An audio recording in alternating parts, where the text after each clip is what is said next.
All right, for segment one today, we are going to talk about monsters, the Laszlo Society, and horror factor. Dun dun dun. That is right. We're going to finish up the Beyond the Supernatural book, a book that I will tell you that, from my perspective, isn't my go-to, only because it's not my type of game to play or run. But I've been really happy with the way the book's been set up. Yep. I think it is one of the better ones. It is. I mean, the only one that we've done so far that's been set up better is After the Bomb. does that hurt your soul every time you say that? I don't like no, it's the exact same way you feel about this game. You know, it's not my thing. Sure. But from all the Palladium books we've done so far, it's been the best. It's not great format, but it's been the best format, of the entire thing, especially combat. This one is on par, not quite on, but close. Mm-hmm. So I got to give it props as well. Okay. I think that's a fair assessment. There's our website. You can join us on the Discord. All types of conversations going on the Discord. I can't even keep up with them all anymore, but maybe you can. But that's because I don't focus on any one channel. I read all the channels. So we have a ton of channels. If you like Palladium, there's a Palladium channel there. If you like other games, come on by and talk about all the games that you play and talk with the folks that are on there. Absolutely loving seeing the activity on our Discord. It's fast enough where there's always something going on, but not so fast that you absolutely can't keep up with it if you have a few things that you like. And of course, there's the locals and there's Red Bull. By the way, I hope you see it. I don't know if you do, but I hope you guys see it in the in the channel right now as you're watching this video, because not only do we have the Redbubble store with 28, 29, 30 designs, but right now on the YouTube channel, you should see some of our old Spreadshirt designs that I went in and made sure they were still good. So now you can right from the YouTube channel. Don't just give us money, get something for it, and show off Legion Myth logo. Quid pro quo and whatnot. Yeah, and whatnot. You can also watch our videos on Rumble, Odyssey, YouTube, Twitch, and there you go. There's the links again for Streamlabs. There we go, English, and PayPal. That is our charity. If you want to pause it right now, use that QR code and donate to the charity. By all means, please do so. We support the Wounded Warrior Project. I'm not going to read the blurb. Heathen Dog is streaming on Thursdays, except for I don't know why you didn't stream last night. Well, because I was gone. Oh, that's right. Okay, so that was a planned absence, even though you said on Thursday to come back and watch Hard Mode? I forgotten about it until Friday night. Gotcha. Completely forgot about it. All right, well, they did a great job on Thursday beating a mission that they shouldn't have beaten. And then, so Thursdays and Saturdays for that, Sundays and Fridays for me on the various streams here. And take a breath. We support #RP Gate Escapism, not representation, entertainment, overactivism, natural inclusion, not force diversity. Segment 1, live stream podcast. We're going to go off topic. I'm done. That's too long. I got to figure out a way of shortening that while still getting all that information out there. I don't want to be that long anymore. Okay. All right. So, let me swap my pages around here so I can get this. I'll talk while you're doing that. Now, what we're going to talk about first, before we get into monsters, because we want you to understand insanity and horror factor first. Now, the reason I'm kind of up on it with this Palladium and not any others is not because it didn't exist in any other Palladium products. It definitely does. It's always been optional. But in a game like Beyond the Supernatural, in my opinion, it is definitely not. Especially for the normal humans, the normal human NPCs you're going to come running across, or if you're dumb enough to pick the only normal human OCC or PCC in this game, then you deserve what you get. But insanity is part of supernatural horror. It is. You're going to have to let that go. If you have different opinions, well, put them in a deep, dark box and throw them in the ocean. All right. Well, real quickly, I want to ask you then, what is your issue with Insanity saying Palladium Fantasy? Because that was one of the things I actually liked in Palladium Fantasy was the horror factors, at least at low levels, of the creatures.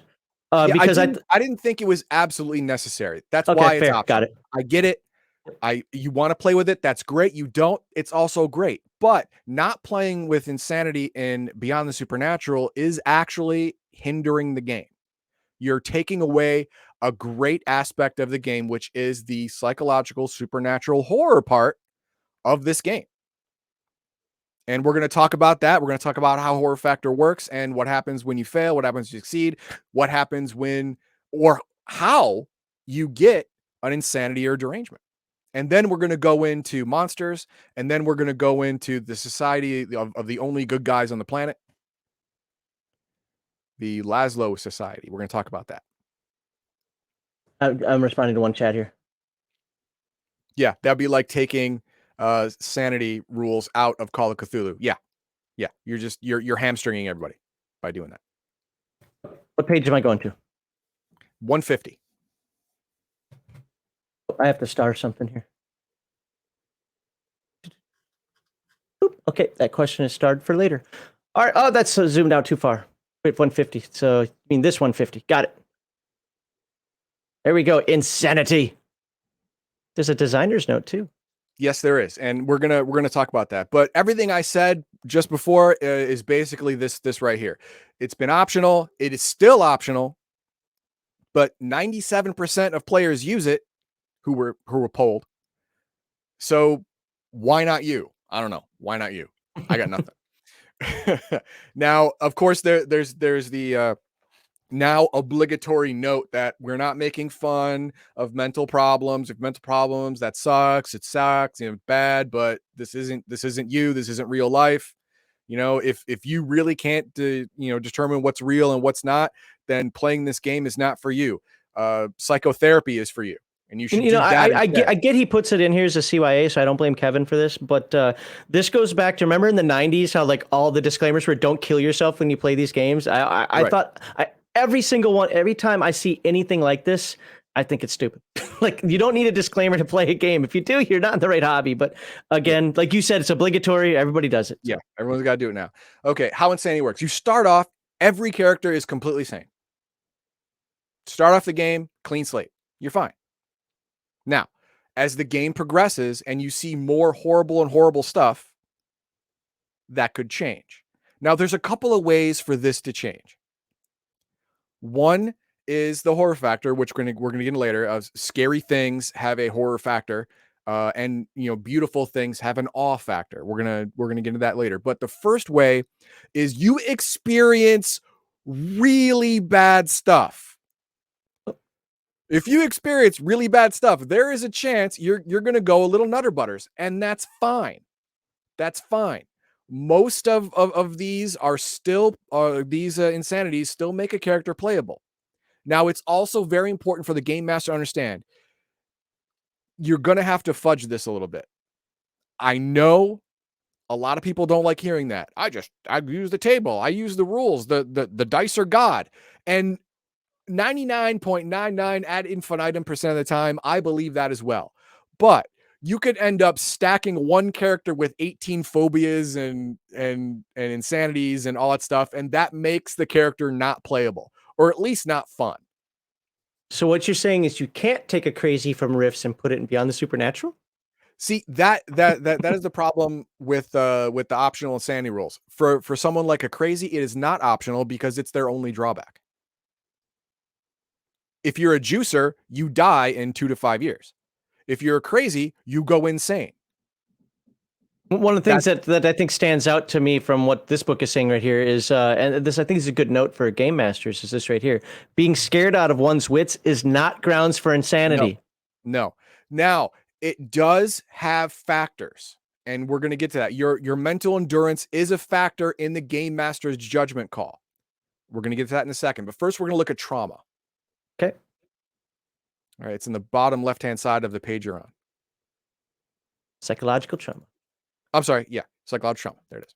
So, result of violent emotional experience or shock. This, as a psychic investigator, the character will be somewhat desensitized to horror and prepared and hardened for fighting unnatural and bizarre experiences. A trauma that will result in insanity will have to be quite horrible. Almost every character class in this game gets a mental endurance bonus, or is incentivized to have a high mental endurance. So, quick question for you. Yeah. What's the game? Call of Cthulhu. Call of Cthulhu. Yeah. The smart people always go insane first. Is that a problem? Is that a problem in this game? Here, no, okay. No. It is that is not a mechanic of the insanity here. Good. In Call of Cthulhu, the more you understand, the faster you go insane, which is completely fair for that game. I get it. I'm 100% behind it. I respect it. But in this game, it's actually just as bad whether you understand it or not, because it's that horrible. Got it. Doesn't matter. All right, so we'll get into trauma. Okay. accidental causing or being unable to prevent the death of several innocent people. This can cause you to roll for an insanity. That makes sense. If the if you have a low mental endurance, or the people that you were trying to save you knew and were emotionally invested in, definitely there's a chance that the game master will ask you to roll a random insanity. Now you could say Or that because these are player characters, investigators, maybe they're tougher than this, but also just to consider is that how people react just as watching other people they don't know. I mean, not everybody makes it out of a war. That is true. That is true. But if you have a lower mental endurance, Yeah, it will take less time for you to crack. that's Like fair. if for example, you watch someone cut the throat of a random person, and then the lights go off in the room, and then you're put out on the street and you're let go free. If you have a low mental endurance, if you're mentally weak, you will break just from that. Mm. But if you're mentally strong, you're going to survive that event. But conversely, if you're locked in a room and every hour someone is murdered right in front of you for 3 weeks, I don't care how strong you think you are mentally, you're probably going to crack a little bit. You say you're desensitized? No, really, Yeah. it's called the numbing, and you just sit there and just like Yeah, you're not you take it desensitized. all in. When you're numb, you're actually quietly insane. Yep. So guess what? You lost. And of course, dying. Dying is a trauma. It depends on What? how you die. You get in a car accident, you die and are brought back to life. I was dead for 3 minutes. Okay, if you're weak-willed, that might break you. But if you're average or greater, you're like, whew, dodge that bullet. You know, like, I can't believe I made it through that. That's great. I mean, how many people have you seen come back? Okay, I know a lot of people don't, but how many people have you seen or heard of that come back from the near-death experience and instantly go out there and change their lives, whether they found religion or they decide to just live life up or they go apologizing to everybody they know, whatever. I mean, something happens with their Yeah. that changes your brain chemistry to be like, hey, Usually it's for the better. You know, usually they take stock of their lives and they try and do better, not the other way, not breaking and going insane. But let's say you were slowly tortured to death and you had supernatural creatures implanted in your eyes and your groin and up your butt. I don't care how strong you think you are mentally, taking days to die with supernatural organisms in all your orifices, if you come back from that, you're going to be different. And it's not going to be a good different. It's going to be a bad different. So again, it is GM discretion on severity of the trauma and the mental endurance of the recipient of the trauma. And we move on to we got the prolonged physical emotional abuse, sensory deprivation. All of this is the same vein. just various forms of torture. Yeah, it is a balancing act between how high is your mental endurance and how long is the torture. That's it. Then we have the insanity table. If your game master has decided that you, because of either low mental endurance or extreme horror of what happened to you, or the length of the torture or whatever that you experienced, you got to roll on insanity. This is your roll. You roll a D100 and you see what's what. We'll look at a couple of them. The first one is reborn. The trauma turns the character into a different person. Alignment reversal. Good becomes evil. Evil becomes good. Anarchist principled, scrupulous principled. Also make a random roll on the disposition table in the section on optional character backgrounds, also presented under step 8. This is like a complete mental breakdown. To defend yourself from what you saw, your brain made you into a completely different person that either doesn't care or can handle it. That's what this is. Neuroses, you roll in the neuroses table.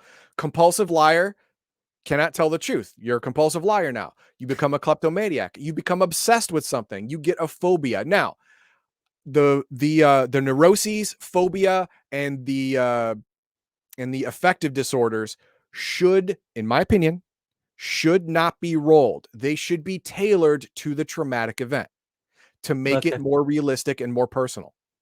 should be tailored to the traumatic event. That makes sense. So, for example, if you are tortured slowly, all of your fingers are pulled out, all of not fingers, but all your fingernails are pulled out, all of your toenails are pulled out, snakes were put into your mouth, and worms were put in your ears, then you may have an obsessive compulsive disorder about cleanliness. I had a fear of spiders after that. Or you may have a neurosis about things with no legs, stuff like that. It should be tailored to the event, but not the random roll. Now, you can do the random roll, and that's completely fair. But if you want to make it more visceral, more impactful, it should be tailored to the event. Hypochondriac. Psychosis, just complete mental break. Recluse, you just don't want to go out anymore. Wait. I take offense to that one. I can't blame you. I went outside. I got tortured almost to death. I'm not going to go outside anymore. Seems completely logical to me. I got no problem with that.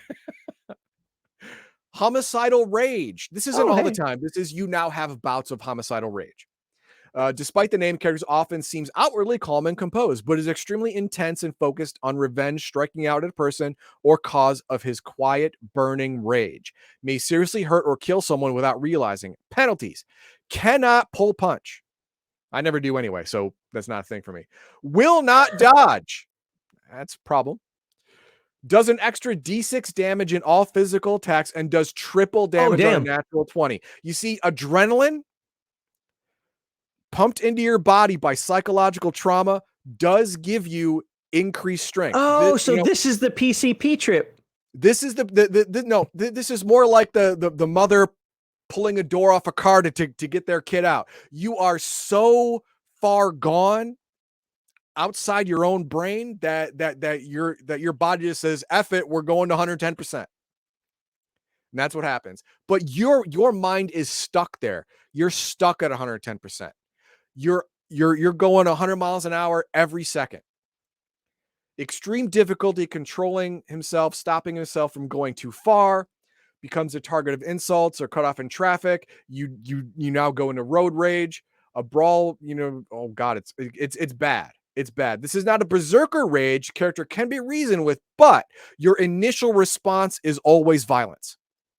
If there's a problem, your initial response is beat it to death, which is a correct response if you want to not have that thing in front of you anymore.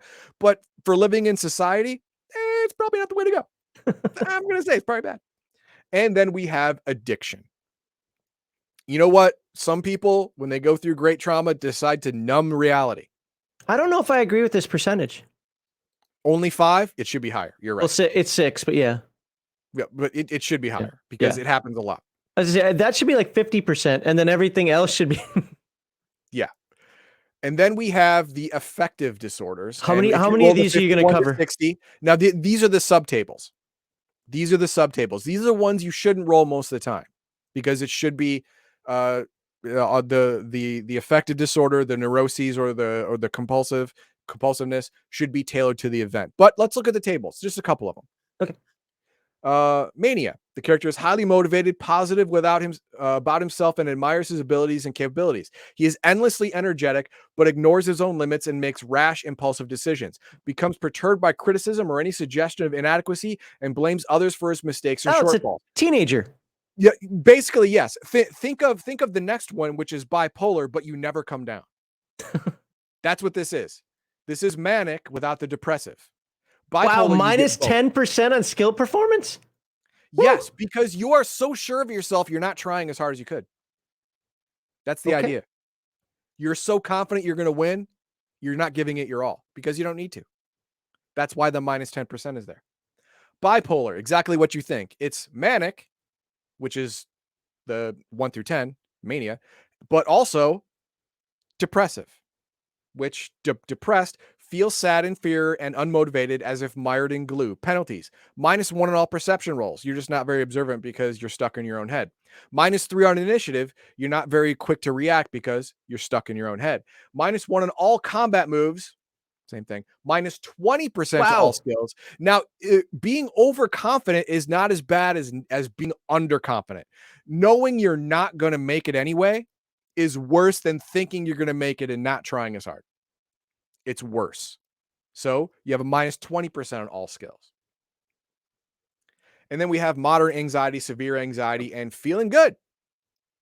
There is a 25% 25% chance that this disorder could give you a +1 in all perception rolls. Great. Then we have panic attacks, fear of animals, disgusted by anything sticky. Again, this should be only if it was part of your torture. What page are Fear you of on the now? dark. I've lost you. I'm on page 154. Okay. The bottom of it. Fear of the dark, fear of heights, think you're being followed. And then after that, we have fear of success, luck fixation, personal cleanliness, selective traumatic amnesia, obsessive compulsive about safety and security. This is all stuff that shouldn't be rolled, but is there for you to for the game master to choose based on the trauma that you have endured. Now, the psychosis table. If you rolled psychoses, then you get one of these. Fascination with death in all its forms. You become goth. Okay.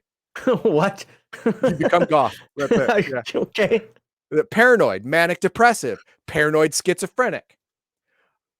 Over inclusion. Yeah, let's read that one. Oh, A God. mental perception in which the character draws irrational and irrelevant associations and conclusion from the facts. 2 + 2 = 52. Once that conclusion has been reached, the character can't let it go, even if a mountain of evidence is provided to prove otherwise. This is the character's view, and he's sticking to it. Think of segment two. Segment two. A conspiracy theorist nut. He sees fact A, fact B, fact C, which in real life equals conclusion D. But in their head, AB plus C equals Z. They're also Canadian. So, and nothing will prove them wrong. Nothing can, because the facts as they see them only exist in their head. They don't exist in the outside world. They're filtered through and turned into garbage in their brain. So what comes out is converted garbage. You're never going to. Superman syndrome, God syndrome, which I think is similar, but aggressive, hysterical, aggressive reaction, very much like rage, but even more debilitating. Hysterical, aggressive reaction to fear or phobia. This is a specific trigger. Mindless aggression. This is a non-specific trigger. Just everything makes you go nuts. Rawr! Yeah. You're either functional, semi-functional, or non-functional. You're not functional. You're semi-functional or non. That's it. Jekyll and Hyde.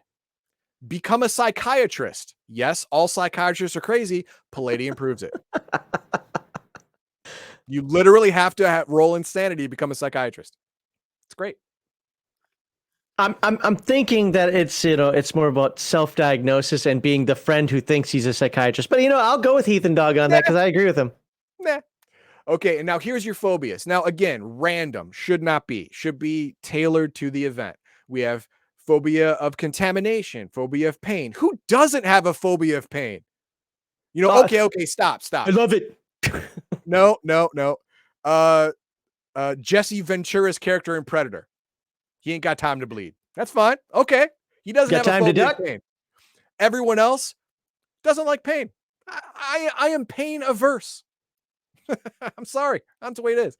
But I understand this is an irrational pain avoidance. Yeah. I get it. I'm just making fun. Sorry. Fear of water, fear of graveyards, fear of ghosts, which is a problem in this game because they're everywhere. Fear of sewers, basements, or other damp, dark places, fear of enclosures, all the fears, okay? Yep. All the fears. And then when you are confronted by your fear, several things can happen. Phobia, panic. You pass out, you run away, you're paralyzed. All of these things are possible when you're confronted with your fear. And there's a GM note.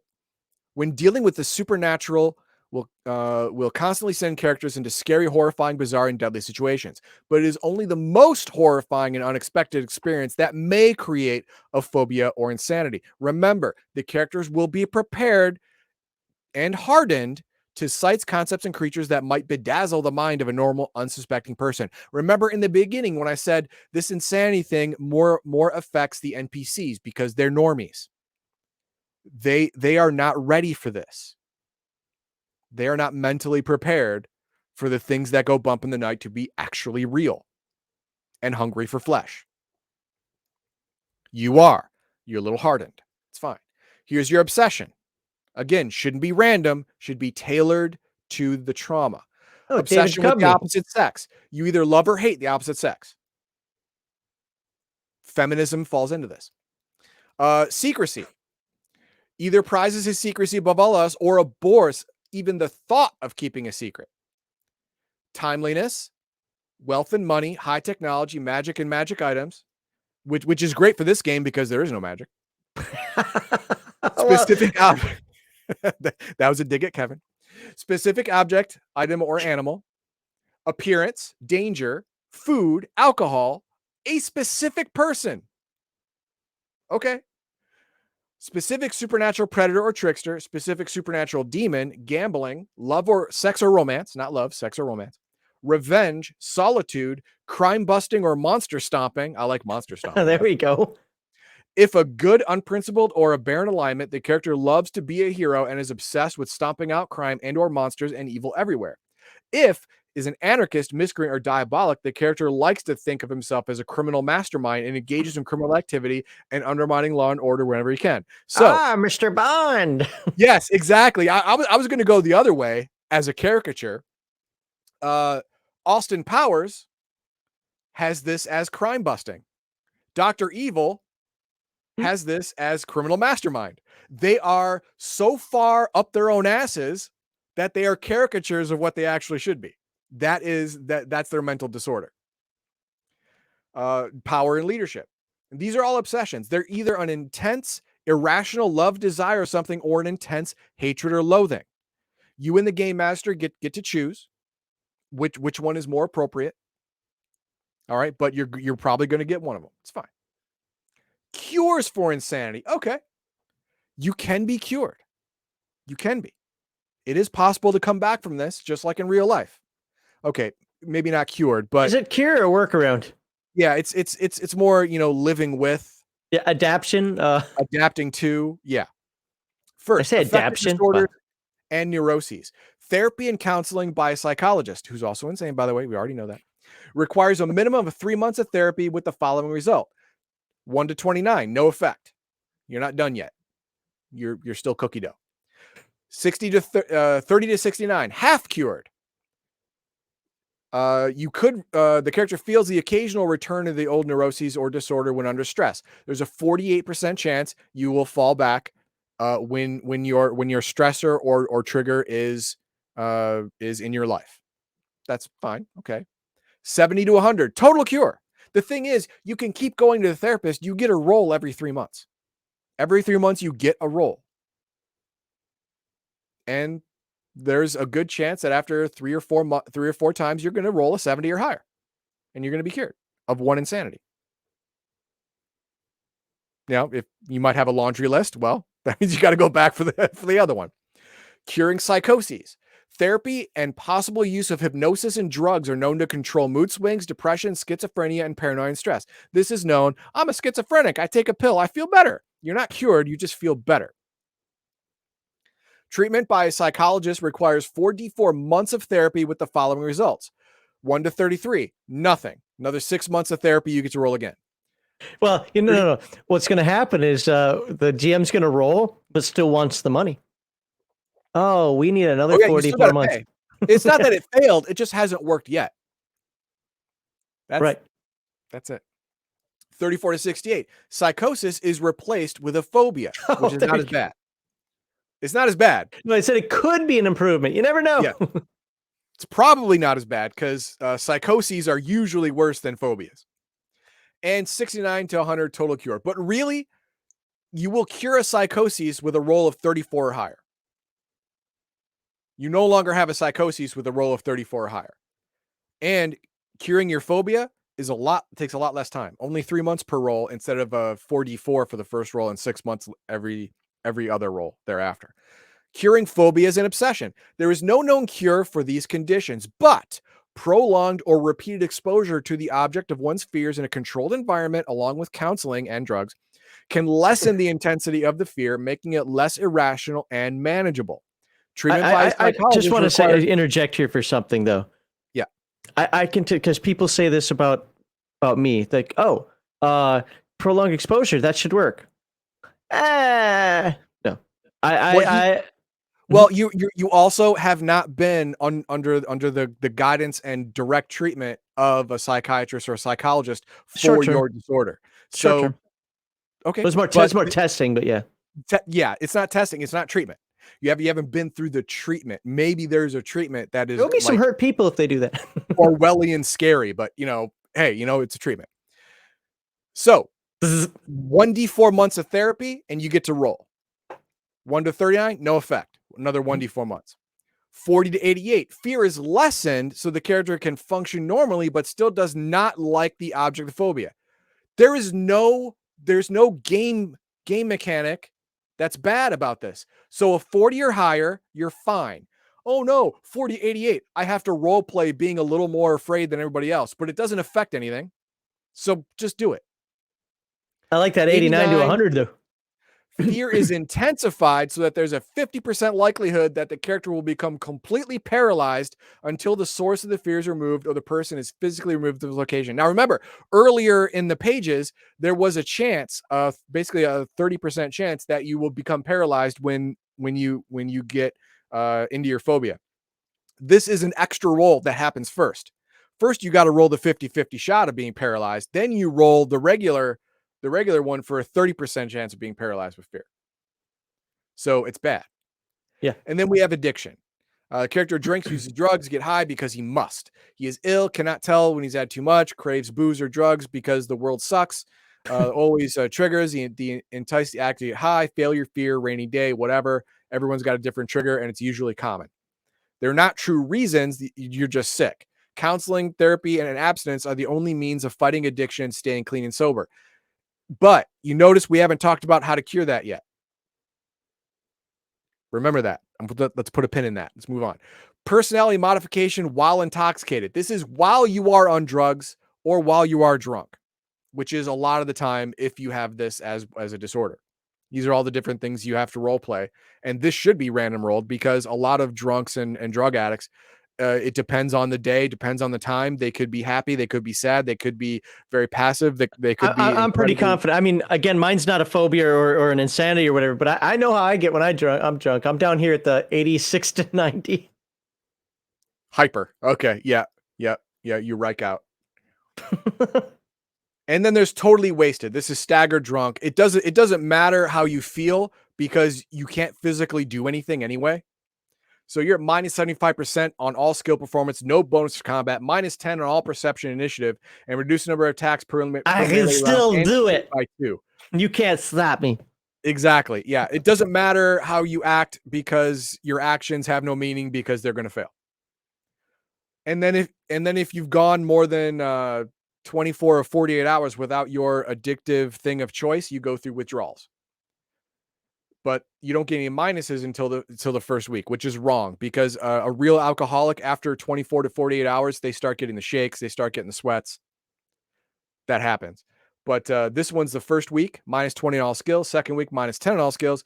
Third through sixth week, minus 1 initiative, minus 5% on all skills. Next 6 months, now is the ongoing battle to stay. You are now considered sober. But now is the battle to stay sober. Once an alcoholic, always an alcoholic. Yeah, you're always going to be an addict at this point. It's just you're not using. I'm a drunk, not an alcoholic. I don't go to meetings. Chance you will fall back to drugs or drinking if the opportunity is there. Plus 15% if under extreme pressure or anxiety. So if you see a bottle of alcohol, there's a 48% chance for the next 6 months after the 6 weeks, you're just going to pick it up and drink it. There's a 55% chance if someone goes, "Hey man, you want some whiskey? You want it?" Or any other extreme. Hold on, I'll tell you right now if I want it. 46, god damn it. Yes, I want it. No. Well, yeah, Oh. yeah. If I said you want it, but if you saw it, you'd be able to walk away. I don't want to walk. I mean, yes, I do want to There you walk go. away. Yeah. And then let's say you get through that. After those 6 months, there's only a 15% chance if you see your addiction of choice that you'll use it. 30% chance if you're under some kind of extreme stress. And a plus 10% chance if the character has stopped going to at least monthly, if not weekly or bi-weekly meetings or therapy sessions, and a plus 20 if the addict tries even one hit of a drug or drink of one glass of booze. Modifiers are cumulative. So if you're under a great deal of stress, you stop going to meetings, and you're like, one drink won't kill me. Well, it will. It definitely will. Let's hit some chat here. I've got some things starred. Let me move this over before we go into the next part. Sound good? Yep.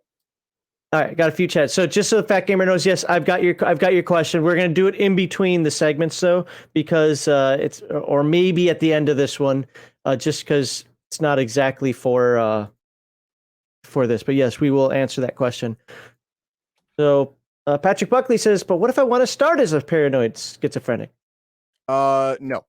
You're kind of setting yourself up for for failure in that setting one. yourself up for bad times. You know, and plus you're taking away the advancement of your character and the story and plot as a whole. You're actually kneecapping yourself from having the enjoyment of building your character's personality and backstory through gameplay. So OSR Edgelord lives up to his name for Heathen Dog. Cthulhu Mythos is bad. Well, no, you're right. It is bad for everyone who's, exposed to it. It is bad. Okay. I took that a different direction, but you know what? I have to take that back. Maybe it wasn't so edgelordy. Kevin Sullivan says, I absolutely concur. You won't become afraid of cats after being buried alive. This is with your idea of Yes, that Palladium loves tables, but sometimes I gotta tell people, no, don't roll it. Just pick. Choose. I'm very pro table, but in this one, I agree with Heathen Dog. Sad Wings Raging says recluse isn't a disorder; it's a rational choice. That's what I was saying. Okay, see now, recluse is a disorder when you cannot choose to not be. And you're like not going shopping. Yeah. You'd rather starve than be around people. Unless you can hunt and get water and pick berries and stuff, then it's a real big problem. It's a I'm gonna die problem. So, yeah. Hello, John Longshore. He comes from GM's Alcove a stream. So if you guys want to check out GM's Alcove, I'd roll on these tables just on the thought of having to play this game. He's got another comment later that we'll get to too. That's fine. That's fine. Hey, you know what? You don't like Palladium? I'm on board. Well, also remember this is how this game is set up. This is a Call of Cthulhu type game. These insanity rules are in most of the games, but they're usually because you took head trauma or something extreme happened, or some kind of spell, or something like, or a psychic power, whammied your brain. Usually it's used like that, and it's all optional. Yep. So some people don't use it at all. In a game like this, though, it's just like Call of Cthulhu's Insanity. This just happens to be a little more described. Right. I mean, the Call of Cthulhu Insanity mechanic is necessary for the game. This one, I believe, is necessary for this game, but not every Palladium game. Sure. Yeah. Charlotte Williams says, read some Jung and Freud if you need more about psychology. No, psychology is nonsense. A cigar is always a penis. Next.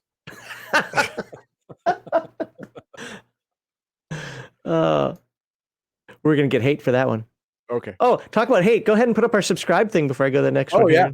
Yeah, we gotta talk about that. Subscribe, because we don't believe in psychology or I mean, I believe in it, but only about 20%. Or what's that other in philosophy? That 80% of that is BS as well. Yeah.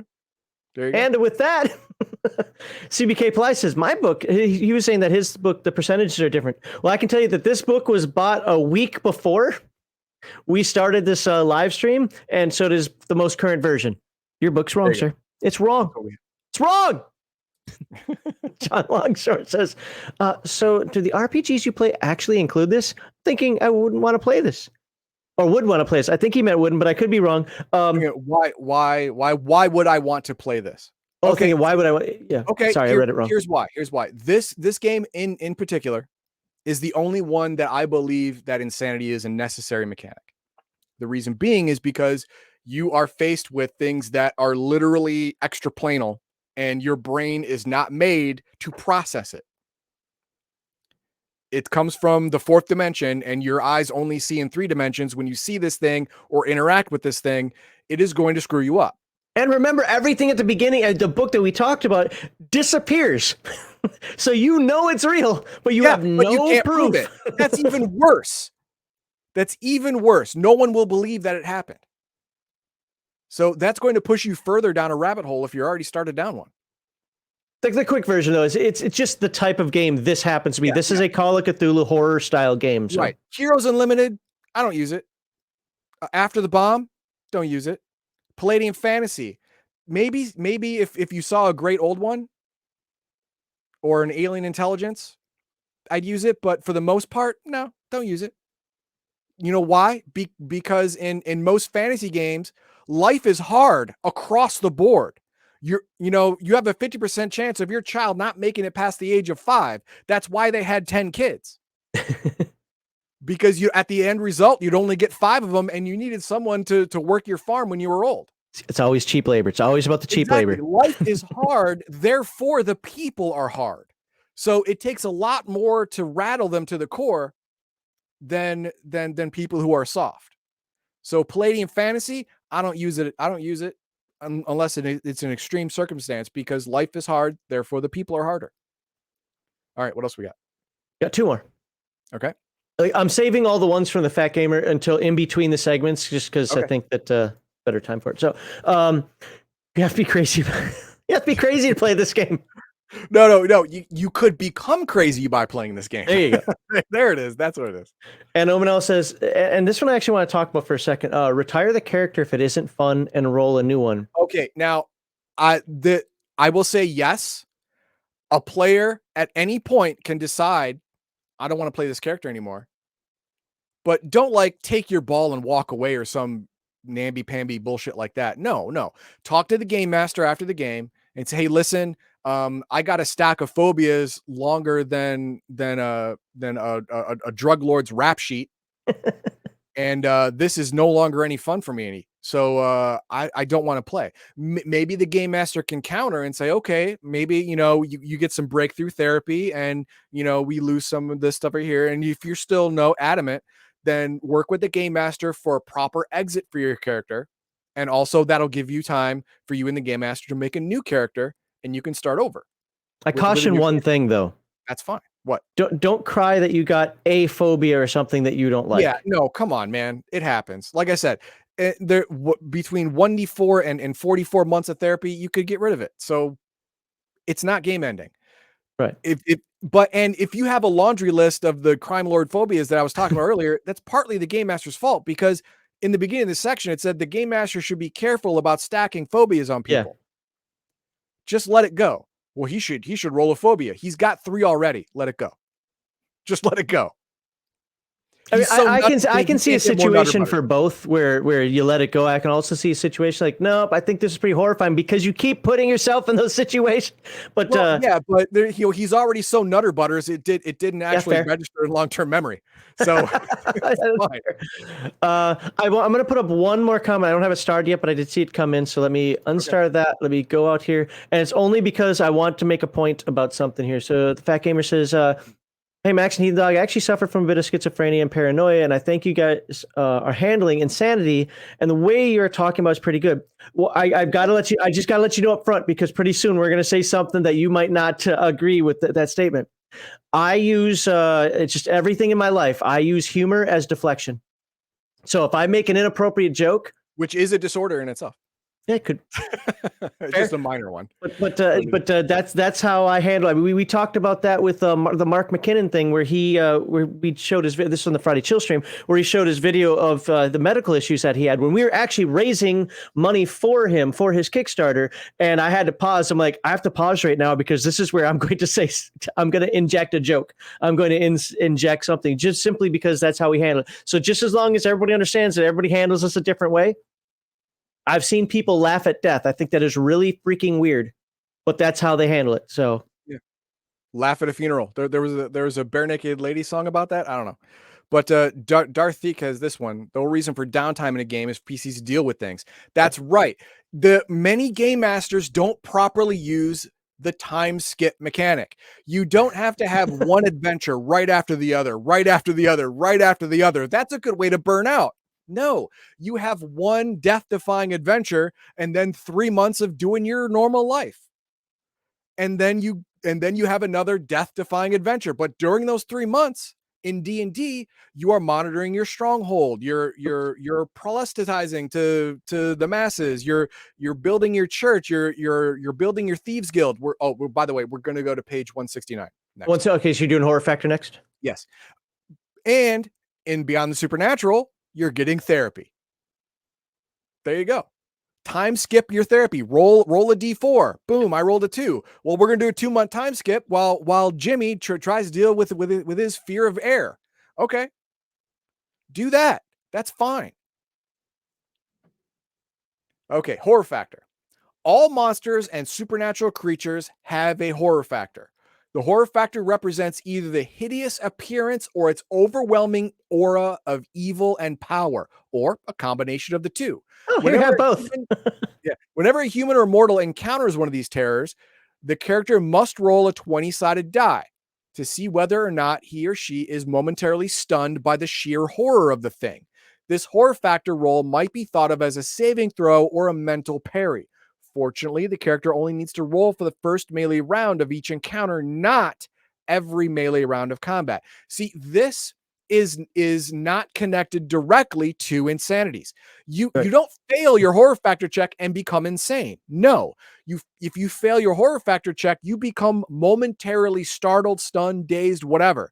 Your brain is just shocked for a second. This thing is so wrong, you are shocked. I have one additional rule that I add to this game. Maybe I wouldn't do it for Beyond the Supernatural, but for Palladium Fantasy, after you've succeeded at horror factor with a creature, it's lessened. It's like you've already fought this before. You generally know what it can do. I'm not going to have you running away in fear on a 16 or less again. And usually after you've seen something a couple of times, okay, we're not rolling horror factor anymore. Okay, we'll that is apparently your home rule. We'll see. Yes. We'll see what the game says about that. To save versus horror factor, the roll must be equal to or higher than the creature's horror factor. You roll a d20 and you have to roll equal or higher than the creature's stated horror factor. Now, you get a bonus to your horror factor the higher your mental endurance is. Higher the mental endurance, the 16 or higher, you get a bonus to your d20 roll. Maybe your psychic character class will give you an inherent bonus to save versus horror factor. That's entirely possible and probable in this game. Like I said, the player characters in this game are hardened. They are girded against the weird crap. Let's say you fail. What happens? It means the character is so overwhelmed that he is temporarily stunned. In game terms, this means the character loses initiative. Don't even roll for it. You just go last. Loses 1 attack action per round, cannot defend himself, no parry or dodge the entire round, against the creature's first attack of that round. Fortunately, the character snaps out of it or is shocked out of it quickly and can join the combat that same melee. So it's very temporary. Very temporary for you being able to attack and or defend yourself, but you lost initiative the entire round. You lost 1 attack for the entire round, but starting at round 2, you've recovered and now you can roll initiative to put yourself back in the initiative order where you're supposed to be. Good on you. Perception rolls. This type of nope, that's it. That's all. Is that all for horror factor? This part, yeah, that's all. That is your basis for horror factor. Now, I needed to go through that because next we're going to talk about monsters. And all these monsters have a horror factor, and I wanted you to know what that stat meant. Okay. So where are your monsters? Well, yeah, what page? I don't Oh, know. I thought. Oh, No, okay. I just looked up Got it. insanity and horror factor.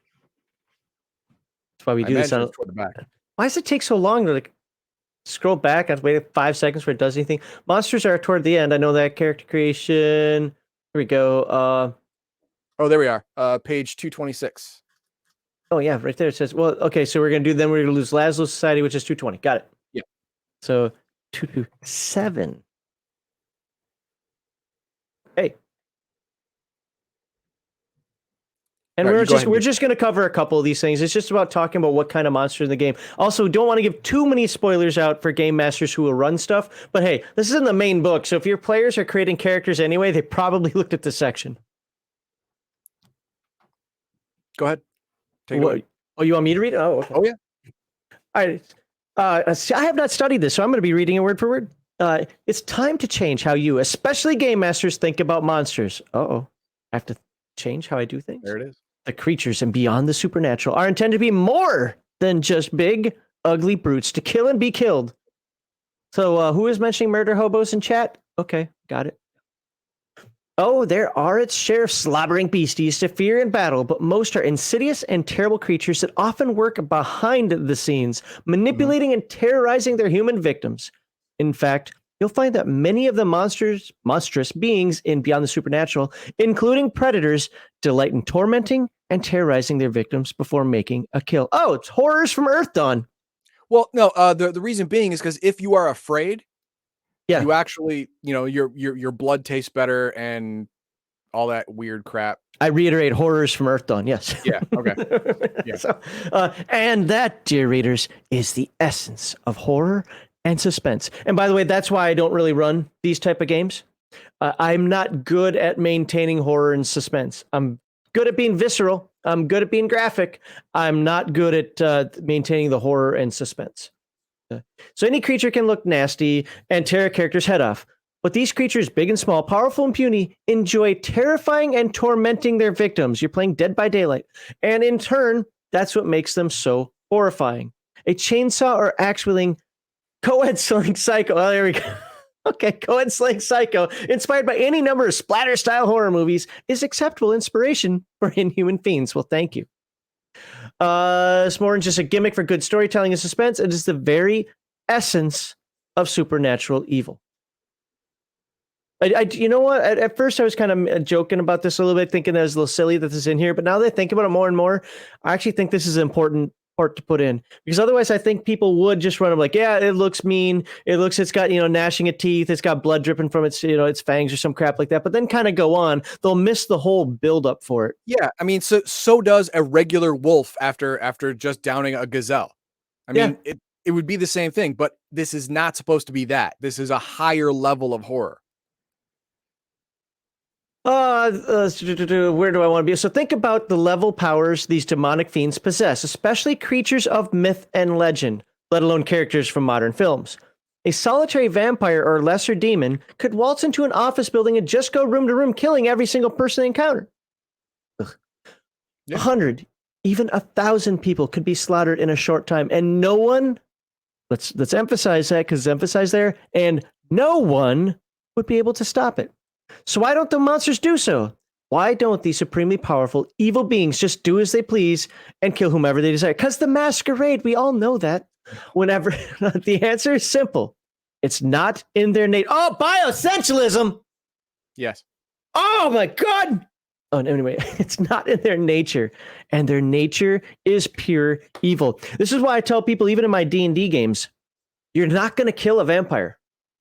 At least not without some planning and knowing that it's there and going at a pretty decent level. Right.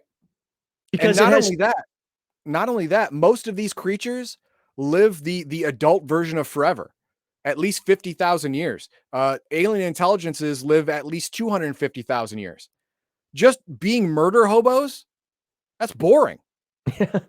Been there, done that. They wiped out cities in the past. Exactly. They've done all that already. No, we got to make it more of a challenge. You got to make it more fun. You're thinking like a human. You have to think like an evil demonic thing that's going to be around for 250,000 years. It's a slow burn. You see, true evil utter evil. Does not just thump its chest like a freaking monkey. No. Scream to the heavens and kill. That's the human way. Physical torture has its place, but it is delectable mental torment, torture, and emotional pain that the depraved monsters enjoy most of all. I'm telling you, these are horrors from Earth Dawn. That's exactly how I'm reading this from now on. Okay. This is everything that's being said here is when I talk about Earth Dawn and the horrors, this is what I'm saying. The longer the thing can extend the misery beyond a year and a day, the better it likes it. True evil is positively giddy with the delight when people go screaming into the night, even if they escape, well, for the moment. The physical pain and torturous death it had in store for them. Supernatural beings want people to fear them. They want their victims to wet themselves in terror, crawl on their bellies, and plead for mercy. Curl up into a whimpering ball, or weep and pray to God for deliverance from evil's embrace. They laugh when a human mind snaps like a twig without having to lay a claw on them. They love it because that's real power, and they thrive on power. All right, I'm not going to read more of that. You get the idea. But what's insidious evil? We're beyond normal, everyday, garden variety evil. What's insidious evil? Demons and other forms of supernatural evil are insidious beings in the true sense of the word. They insinuate themselves quietly, secretly into our communities and lives. They're everywhere. Heathen Dog's one. You just didn't know it. Like a feasting disease or Savage Worlds, they hurt everyone. I went there. I'm sorry. I went there. I did it for Heathen Dog because he was in my brain. He insidiously got into my brain. Like a festering disease, they hurt everyone with whom they come in contact. Those whom they infest with their evil may be remade and granted special gifts of power and terrible inspiration to inflict more suffering in the name of wickedness. No real reason, just be wicked. Yet, it is a power that corrupts, sickens, and transforms the person given its gifts, Emperor Palpatine, and ultimately works to destroy that same individual. Well, he or she may never realize it. Again, this is the very nature of evil. If you read Dragonlance, you know this already. To invade, corrupt, and destroy that which it seems to nurture and embrace. For nothing is sacred to these monsters. All right, what's a creature of darkness? Most evil supernatural beings enjoy lurking in the shadows, staying out. Oh, we got that. The creatures take pleasure in knowing that those who do recognize them or their handiwork are often impotent with fear or hamstrung by authorities. Because you're insane. There's no proof that this exists. There are no demons. Stop acting weird and go back just because you burned your friend alive. Now we're taking you to court. But I didn't do it. It was the monsters. Now, you're the monster. There's another reason these fiends cling to the shadows and hide. A reason the malignant creatures are loath to admit even with their last dying breath. Darkness, you see, gives them shelter and keeps them safe. And it's that darkness in every sense of the word, the darkness of ignorance and ego, the darkness of fear and regret, the darkness of jealousy and envy, the darkness of hatred and anger, the darkness of obsessive love and any emotion that knows no limits. God damn it, these are horrors! And the darkness of feeling alone, as well as the absence of light. Apologies for cussing there.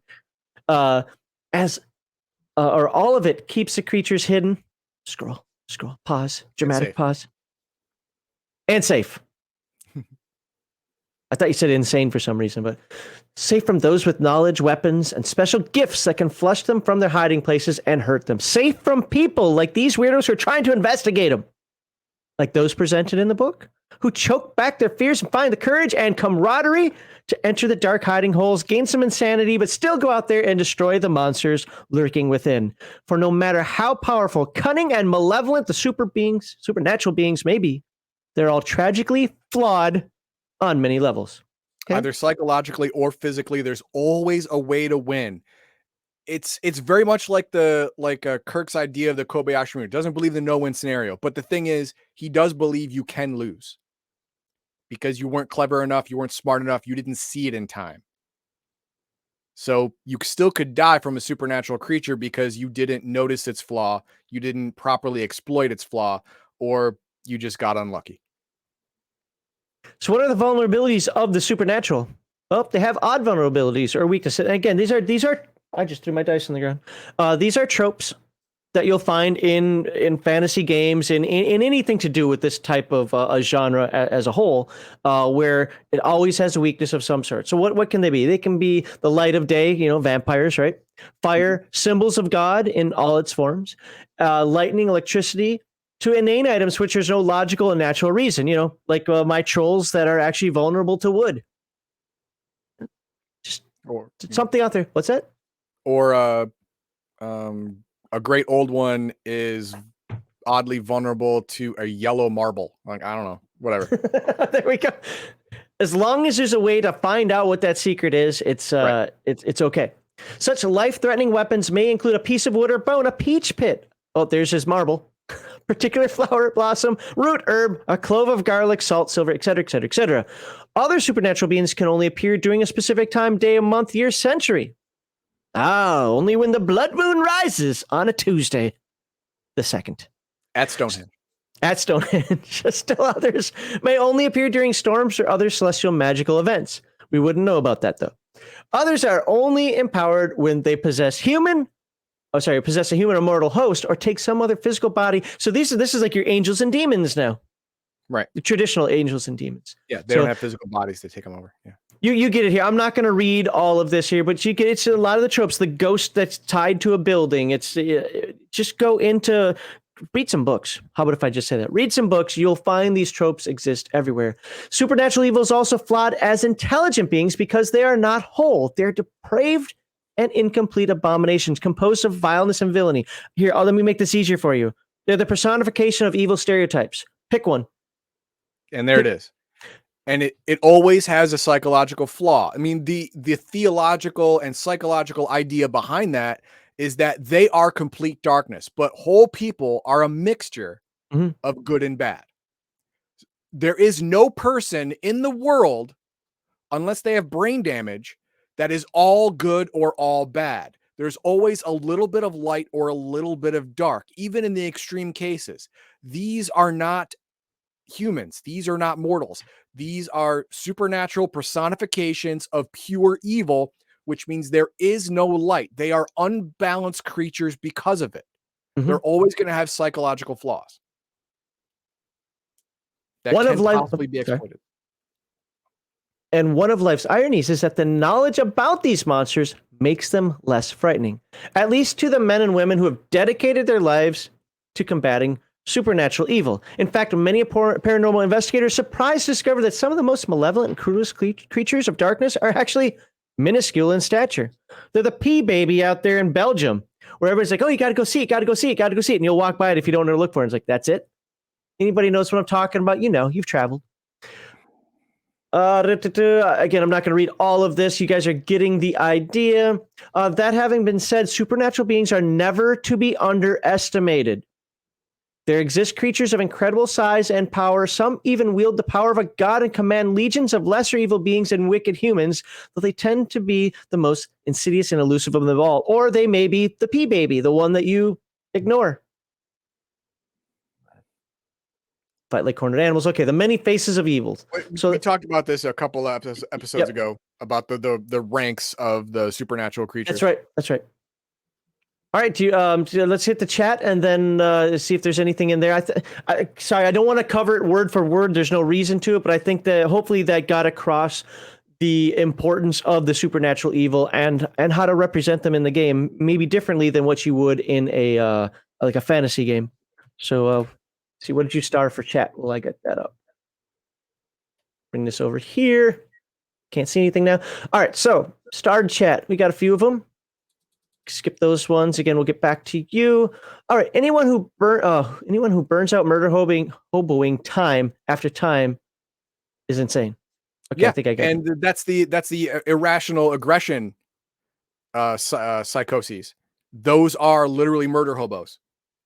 If you're D&D, well, it's playing D&D, so it's not Palladium, so it's different. But you can equate a D&D player just murdering all the NPCs because it's more convenient to someone with the hyper aggression psychoses in Beyond the Supernatural. To me, it's the same thing.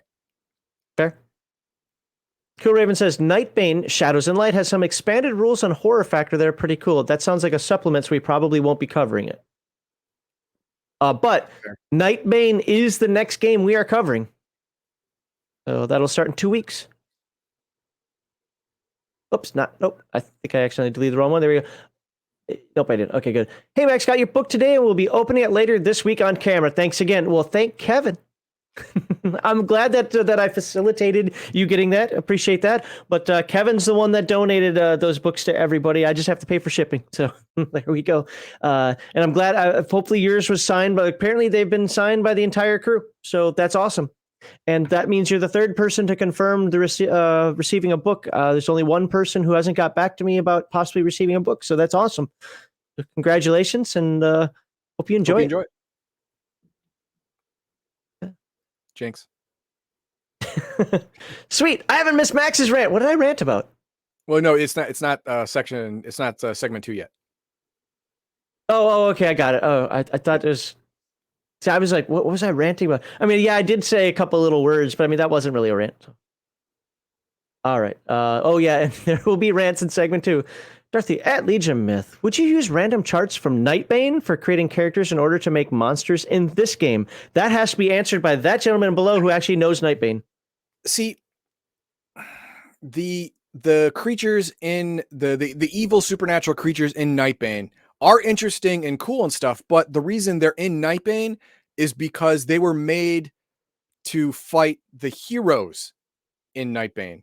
And the creatures in Beyond the Supernatural were made to fight the heroes in Beyond the Supernatural. If you try mixing them, I'm not saying you can't, because I was already proven wrong that supplements can't be merged together like that.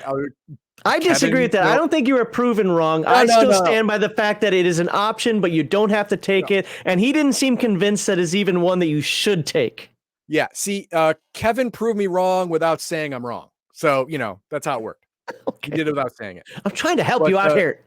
So you can do it. It's just you're going to, as a game master, you're going to take a lot more work to properly convert the monsters over to Beyond the Supernatural to make sure game balance is maintained and nothing breaks. If you're willing to put in that work, then yes, it'll work. It'll work just fine, because the evil creatures in Beyond the Supernatural are scary enough for here. They definitely are. So you just have to convert them properly, and after that, smooth sailing. And it looks like there's one more here. Well, this one is vulnerable to lead. Oh, lead. Okay. This one is vulnerable to lead. This one's vulnerable to wood, and this one is vulnerable to the color yellow. Great. So grab a number 2 pencil.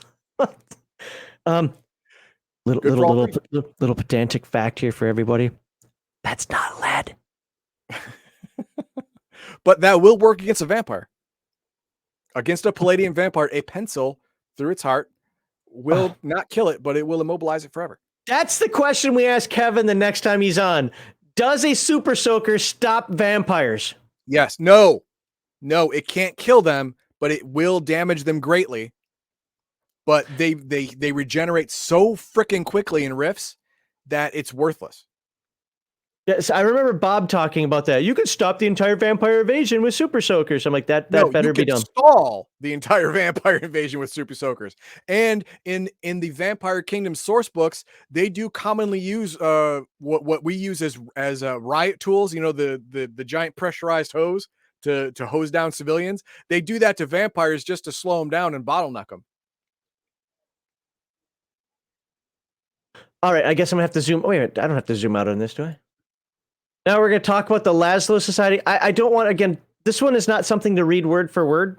This is something that we want to just point out that, you're playing a game of the occult, effectively. You're playing a game that's like, what, X-Files.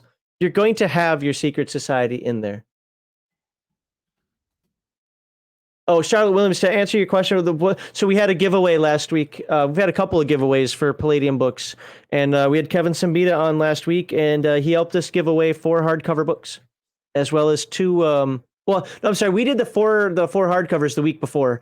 Last week he was here for the PDF giveaways, but he got the list, he got the addresses, he signed them, had the entire staff there apparently sign them and sent them out to people. So congratulations to all the people who got that.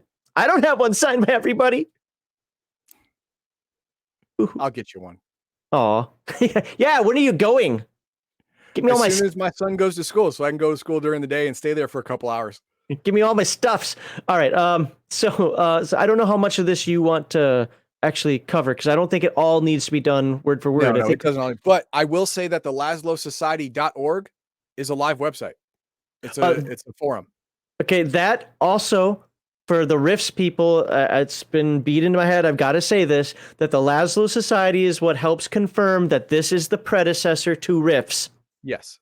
If you know, but the thing is, we read that in the first day in the preface of this book, that is 99% confirmed that this is past Rifts prime universe. The only one that's 100% confirmed is Chaos Earth. Now, Kevin Siembita himself in the foreword to this book says it is, but also says it doesn't have to be for you. But if the creator says it is, just shut up and say it is. Yeah. There we go. All right. So how much you want to cover of this? I'll take a stab. The Laszlo Society is the public face of the Laszlo Agency, a place online where people interested in the paranormal and strange phenomena can go to read about the latest reports, theories, and new bites on the subject. It is also where laymen, enthusiasts, amateur investigators, psychics, and curious can share their own personal experience, observations, report strange happenings, and things they find suspicious, and to chat with other like-minded individuals. Ghost facers. Yeah, basically, yes. But this is where you go to try and find weaknesses of supernatural creatures, cures for supernatural ailments, but the game master can have these facts be wrong. But the game master's dream section here is awesome, by the way.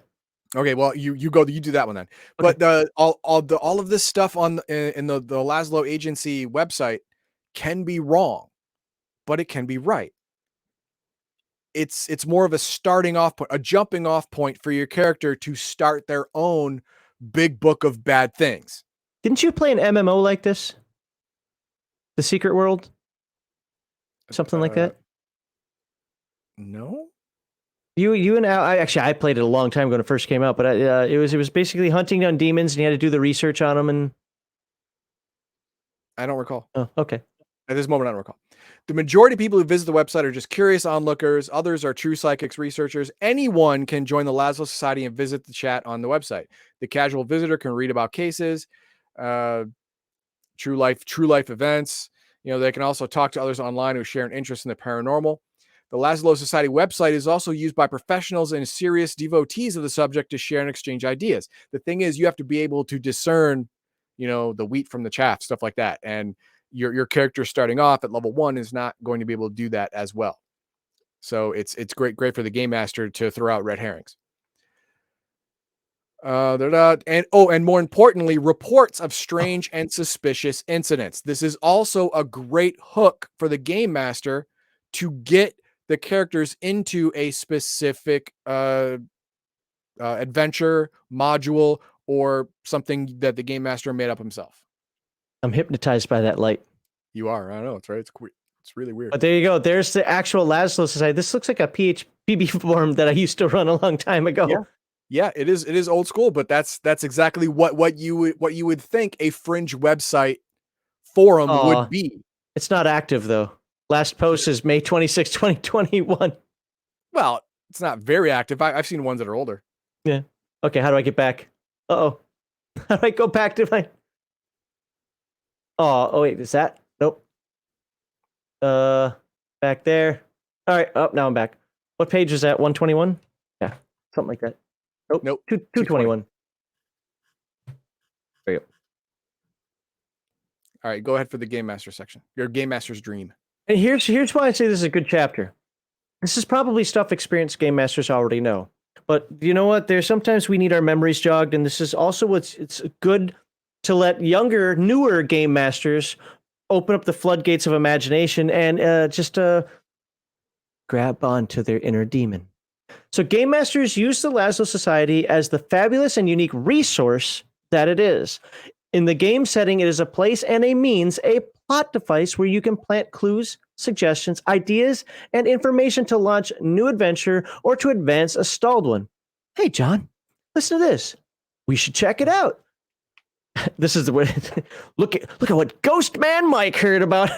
Oh yes, you are now talking to Ghost Man Mike here on KXYZ. And so on. Clues, info, and positive feedback or suggestions from Laszlo Society online buddies may keep the characters on the right path.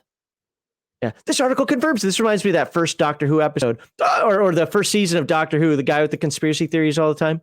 Like, oh, this article confirms it. It supports what Rob's been saying. Or it's just a big fat red herring that the game master is snickering behind the scenes on. And I don't want to say that's bad game mastering, but if you continually do that, that's bad game mastering. But sometimes, once in a while, it's actually good because you want to keep them skeptical even of the truth. So likewise, news reports, newspaper articles, eyewitness accounts, watch the X-Files, people. Announcements of psychic affairs, special speakers at universities, scientific demonstrations, museum exhibitions. And here's why I like this. Yeah, I'm reading this stuff. It probably sounds a little boring, pretty antiseptic, right? But these are things you might not think about. How many people have thought about, let's go back and let's have a Daniel Jackson University lecture and pick them up there. Now we've started Stargate, right? All these ideas are good for getting the brain juices flowing. A player character may also be able to find all kinds of helpful background information, rumors, news reports, and data on a particular person, place, or thing, as well as other people's comments, advice, and warnings. Suggestion for folks out there, Google is great. Wikipedia can be great, but don't use it verbatim. You go take those resources and then tweak it a little bit. Give it that little nipple twist because it needs it in order to, one, people can't just look up what it is, but two, have it be similar enough where they're on the right track, but there's just that little difference in there because it will actually make the monster more intimidating because you thought you knew how to beat it, but it didn't work exactly as planned. Having the ability to have a team of Laszlo agents or even one agent appear at a critical moment, like the proverbial cavalry, could be a nice option to save our heroes' lives from time to time. Don't fall back on this trope constantly, but it is absolutely something. Is a great way to get a point of contact. Like they're down on their luck, things are going badly, but the Laszlo agent or Laszlo agents bust up in there, save the characters' lives. Of course, they berate them just like the supernatural people did with with Ghost Facers, But you know what? Ghost Facers came back once every season or so, right? Yeah. and the boys kept saving their lives. That's so it's. But they were still doing their thing. Yeah. So, and of course, government agencies and so forth that you can put in here. Conspiracy theory, myth, or reality. One of the boards on the website deals with the question of conspiracy theory, myth, or reality, and is a place where posters can debate rumors and claims of conspiracies. Also, remember, folks, if you use that webpage, say Legion of Myth sent you. It's a cover of secret government activities, foreign and domestic. The following is a recent post offered by Robert Joseph Mock. That's not his real name. Under his online pseudonym of RJM84. 84 referring to the year Victor Laszlo vanished. Or did he vanish? He did. Did he? Did he fake? I think he faked his own death. No. Police actually start a comment. Okay. This report is for your information. It's not intended to spark controversy. All right, well, we're not going to talk about it then. I don't want to give up bad info. Oh, God, that's a lot of stuff. Okay, we're not going to read that. But essentially, you can use that as hooks for your game and get inspiration for hooks for your game. The Laszlo Agency itself is the smaller sponsoring branch of the public and informal Laszlo Society. Ironically, the agency came first, but it is known only to insiders, and it is an outgrowth of Dr. Victor Laszlo's own investigations into the paranormal. I don't need to read the history of that. Basically, the agency came first, born from Laszlo's vision and his teachings, and the people in the agency found out they were true, but they also understood that they can't be everywhere, so they created the society after the fact. So all the normal people, whether they're nut bars or actual knowledgeable, can post on the website so the agency can sift through, figure out what's real, what's not, and go after the actual supernatural threat. They're they're basically using the billboard as a tip line. The last thing that I want to talk about as far as this goes, because I think it's important, just to bring up at least, player characters and the Laszlo Agency. So anyone can join or participate in the Laszlo Society without being a registered member. But the Laszlo Agency is a different story. Its members are invited to join. You don't go knocking on the door and say, "Let me in, coach." Nope. Somebody, one of those people who saves your butt, might actually say, "You know what, these kids did actually a pretty decent job here. Here's my card, kid. Call me if you have trouble, or call me if you want to know the real secrets." Or think of Men in Black 1, when Will Smith's character had to take a test. Yeah, he had to take the test, but it was an agent that saw his potential, and then he was invited to come test. It's kind of like that. So what's the advantage of to being a member of Laszlo Agency? Pretty much it's anything that you would already think. I mean, but the agency can be as big or small as you want, can be as well funded or bootstrapped as you want them to be. Depends on your game. Have as many members or as little members as you want. It's up to you. Do you want the Laszlo Agency to be like Men in Black in the movie? Then they will be well funded, well maintained, extremely high level of information, all that stuff. Or it could be a bunch of silly little crackpots that are right more often than they're not, but maybe not by a whole lot. It could be anywhere in between. It's up to the game master, and you should decide how you want the Laszlo Agency to be presented in your game.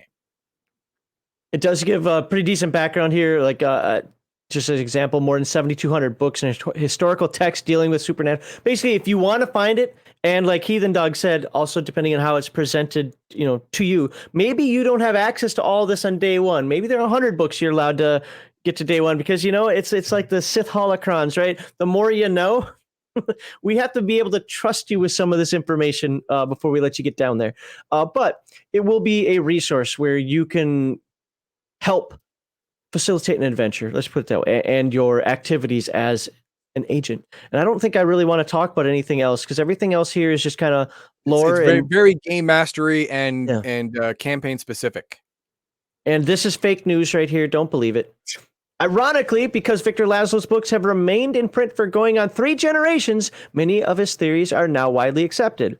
And he has become something of a popular cult figure, well known to the New Age community. Millions of people. So, wow, does anybody use that term New Age anymore? It's a very 90s term to use. Millions of people around the world know the name Victor Laszlo, but don't realize he vanished in December 1984. Fake news. Some even call the Laszlo Agency or email the Laszlo Society asking to speak with Dr. Laszlo. And the following is an excerpt of Dr. Laszlo. See, this is how you know he's not gone. 1986 published diary entitled The Final Words. He's like Tupac. He's Elvis. It's another Elvis sighting. All right, and then we go into the monsters. That's it. We don't. So go through the starred comments. There's a couple in there. Oh, let me get this off the screen so I can be somewhat prepared. There, get this back over here. Didn't want to do that. All right, starred comments. What do we have here? Again, skipping those because we'll get to them in a little bit. You could easily have a party that is a special unit if the Laszlo Society. If the Laszlo Society's sole purpose is take down confirmed threats. Oh, so kind of like a hunter-killer unit. That could be interesting. Yeah, I mean, not the society, but the agency. Yeah, you are recruited to the Laszlo Agency to use the society to find threats, confirm them, and then eliminate them. For a more murder hobo type group, I think that could be done, and that might be something that I'm more interested in than the investigation group. Again, I've just, both as a player and as a game master, the investigative games don't usually work well. For various reasons, but God damn, if I keep throwing my dice around. But yeah, I could see that. Oops, did that wrong. Click, and click. There was a smidge of this in the Secret World. That's why I started this. Garth and I played Secret World, and that's what you were talking about. Yeah. I forgot the name of it. So they stopped doing it after some of the websites that originally, because I remember when I first came out, you had to like do some research and so forth. And I was like, I don't want to research. I want to research in game, not out of game. The Victor Laszlo from Beyond the Supernatural is the same one. No! There is no rifts. You can't. Did you come back in time from the future? Are we gonna reopen the whole time travel nonsense again? There is no rifts. Marty, come on. It's your kid, Marty. It's your kid. The future of Beyond the Supernatural is after the bomb, and then the universe ends. he went through a rift, but it may not be his Earth. It could be an alternate timeline. Yeah, that makes sense. I mean, especially when you bring rifts involved. Yeah. Well, no, what it is, it's an amazing coincidence that he disappeared You're from quieter. the main rift timeline and then reappeared later on in the main rift timeline. Yes, technically, there's a non-zero possibility that he also disappeared from an alternate reality and jumped into this one. But come on, I don't believe in coincidence that much. And then last comment that we have here is, in this case, potential could include demonstrating psi powers. This was what was this reference to? This is in reference to being recruited into the Laszlo agency by Oh, seeing okay, your potential. Yeah, that is your a good midichlorians thing, were found. But it's more important for the Laszlo agent to see you, not that you have psychic powers, but that you have the ability to think clearly and use them properly, because otherwise you're just going to get yourself and everyone around you killed. That is going to be more important than having psychic powers. Having a stable stable mindset and not getting others killed. That's going to be more important than being a strong psychic. They may even have nega psychics in the Laszlo agency just because they're more survivable. Because psychic powers don't work on them. You know, that's entirely possible. Did we ever get a list of classes for you to make, or OCCs for you to make a character about? I didn't see any in chat. Oh, okay. Actually, no, I got one. There was one earlier today. Oh, okay. Yeah. Right. The blade guy. Okay, so next week Heathen Dog is going to make a blade guy. The ghost hunter. Sorry, the ghost hunter. The ghost hunter. Okay, and the reason I'm saying this now is because I think it's about ready to wrap up segment 1. But stay tuned for bonus material after we go through the nonsense that we go through when we end the segment. There's going to be a bonus question for Heathen Dog and me to answer. Oh, goody. I love bonus questions. And can we get his thing off the screen there? I accidentally clicked out of everything the wrong way, so. There. Come on, get up here. So, I'm going to run through these quickly because I want to thank all the folks who are watching right now. Those of you who leave comments, go ahead and leave a comment below. Did you like what we presented here? This is the end, with the exception of character creation. This is the end of Beyond the Supernatural. Next will be Nightbane, and I do not have a graphic for it yet. So in 2 weeks, we will start Nightbane because next week, Heathen Dog is going to make the quote-unquote blade guy. I'm sticking with that. Those are all right. That's our website, Discord. Come by our Discord. Talk to us about Palladium books. Talk to us about a whole bunch of other games as well. Because while we do have your Palladium books here, we have people on our Discord that talk about all types of games, all types of crazy D&D 5th edition and their 3rd edition commentary going on that I try to ignore. But, you know, anyway, it's there. It's because we have a community that plays all types of games. And you can watch our videos there. You can support our charity there. You can watch us stream on either Twitch or YouTube. That's why it's color-coded red and purple. There or there. I'm just saying there or there. I'm going to pretend like I don't know what's on the screen. And, of course, we believe in #RPGate, which is escapism, not representation. Oh, God, segment 2. Stay tuned for segment 2. Escapism, not representation. Entertainment over activism. And natural inclusion, not forced diversity. Are you ready for the bonus question? The bonus round? Hit it. So, the Fat Gamer asks, Max Needhog, I know you don't like dual OCCs. I don't remember talking about that, but maybe we did. Could you give a quick explanation as to why and what you think the problems are? Okay, number 1, each OCC, RCC, PCC in the Palladium universe has its own set of experience table. So, how do you reconcile that? Do you get another OCC and start at level 1, and do you split the experience in between both? Do you split it off and do the D&D 2nd edition thing where you only advance in your new class until you hit more a higher level than your old class? Then you can use both. So dual classing, yeah. The game just doesn't support it. If you want to, that's perfectly fine. You want to create a headache for yourself? You can do that. definitely for you. But there's no mechanic in the game for it. It's not supported. So you're off in the weeds. So dual OCC actually isn't a thing at all. So no, okay. it is not a thing. Oh, Kevin knows the answer.